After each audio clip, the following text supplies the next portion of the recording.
Fabulous Boutique with Niecy Nash, the queen of fabulous. I'm telling y'all have to come and listen to her talk, listen to our conversation, because we think we fabulous and we know we fabulous in a good way. There's two ways, and we'll talk about that later too. So come back, enjoy the conversation, and we can't wait to see you there. All right, bye.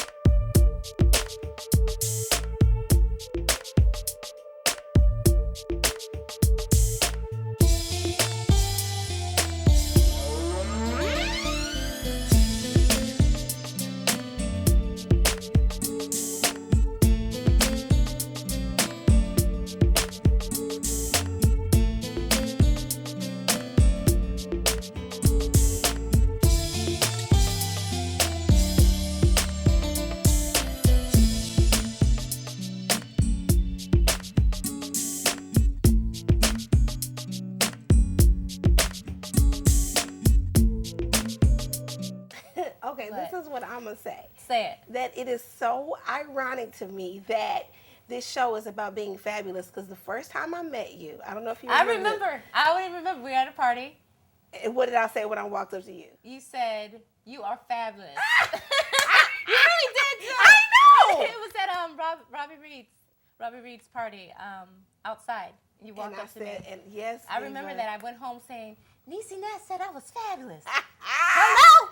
I wasn't telling you nothing you didn't know. Stop it. Oh, but it Stop felt it. good you telling me that.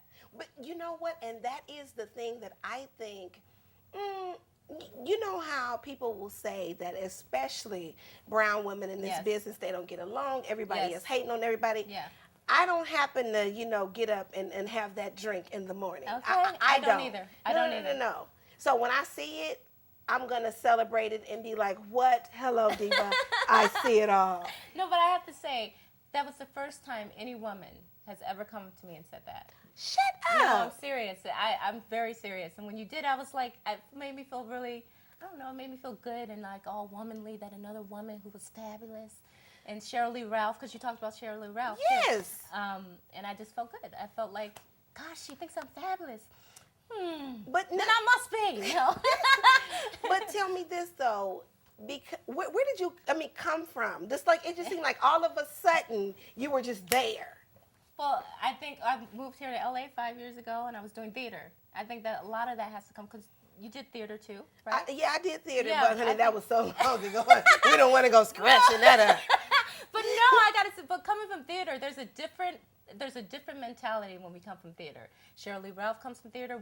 It's like a, I don't know if fabulous comes from that, but your craft comes from that. You the core of who you are. So you were doing theater. I was doing theater. I went to school. I went to the Boston Conservatory, and I thought that's what I was going to do. I thought I was going to be a Broadway star, singing star. So you sing too? Mm-hmm. Okay, so we go to school. We're singing. We're on the stage. We're fabulous. I'm fabulous. You on stage, you working it. Hello, Barbara Streisand. I love Barbara Streisand growing up, so I was like that, or all the divas that were on stage. That's what I thought I was going to be. I knew I was going to do that.